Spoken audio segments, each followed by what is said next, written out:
Hi everyone, today I'm going to be explaining 3 core microbial culturing techniques used in labs either to isolate a pure organism or to count how many viable microbes are present in the sample.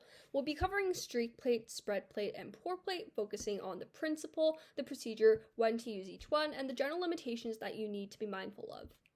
First technique that we're going to look at is streak plate, and this is a qualitative culturing technique, meaning that the main goal is isolation, not necessarily enumeration of how many colonies that are present on the agar plate.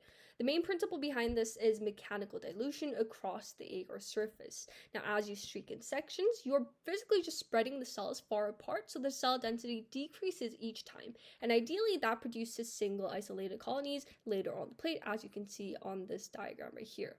Procedure-wise, you transfer a sample containing a sterile inoculating loop, streak the agar in a defined pattern, commonly in the sort of 4-quadrant streak, as you can see, and you flame sterilize the loop between quadrants. In each new quadrant, after this has fewer cells than the previous, so early quadrants kind of look really dense, while the later quadrants produce isolated colonies.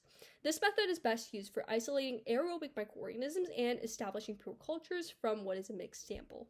The limitations are also important to note. First is that it is not necessarily suitable for enumeration, and it mainly works for surface growing aerobes since it's growth on the surface, and it really just depends on the availability of oxygen.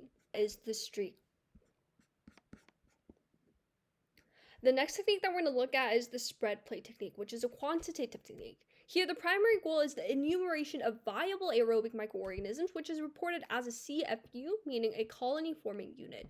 The principle is that you place a known volume of a diluted sample on the agar surface and you spread it evenly. And after incubation, each colony represents one viable cell or cell cluster from that plate of dilution.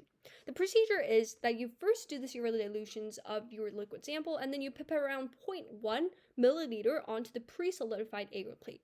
You spread it evenly using a sterile L-shaped spreader, as you can see on the slide right there, and you incubate the plates in an inverted fashion in order to avoid the condensation dripping onto the surface. A key detail in this procedure is the countable range. You aim for around 30 to 300 CFUs per plate, and below that the random error becomes too large, and above that the colonies merge and the morphology isn't necessarily decipherable, so you can't count accurately. So the countable range must be in between the values of 30 and approximately 300. The spread plate technique is commonly used for CFU calculations, and CFU calculations are applicable in food, water, and pharmaceutical microbiology, and because the colony morphology is very, very clear and the colonies only grow on the surface. A couple of limitations regarding the spread plate technique is that it is restricted to aerobic microorganisms and it requires serial dilutions, and there's a limited sample volume per plate, and this is because you're typically just spreading only a small volume of around 0.1 milliliters. The pore plate technique, and this technique kind of sits in between the aforementioned 2 techniques of the streak plate and the spread plate technique, and this is used for quantitative and both qualitative purposes for both enumeration and isolation, and this is because the colonies kind of form on the surface and both within the agar.